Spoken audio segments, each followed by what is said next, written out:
Good morning Malangga. Nag-anak na po si Tisay po. Ang aking baboy po ay nag-anak na po siya.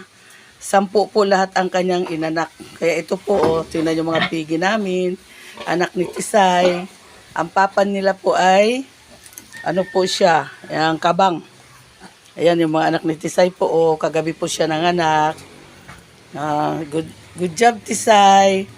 Magaling po siyang mama, mga palangga. Yan si Tisay po, ano po siya mag-alaga ng kanyang baby. Ayan po yung biik niya, Ang ganda po mga palangga ng biik ni Tisay. Ayan po si Tisay, nanganak na po kagabi. Good job Tisay, salamat sa 10 biik.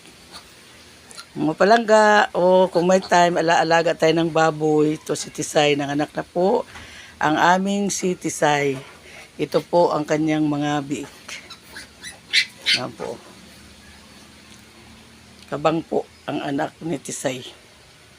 Po. Yung asawa ko po ang nagpaanak nito. Ay, naku po. Yung native nagpag-anak po, pinabayaan lang, hindi naman pinutulan ng pusod. Kaya, pero okay lang naman po. Ito, naglalaro na kagabi po, alas 10 ng gabi, ipinanganak ang mga biik. Thank you for watching everyone.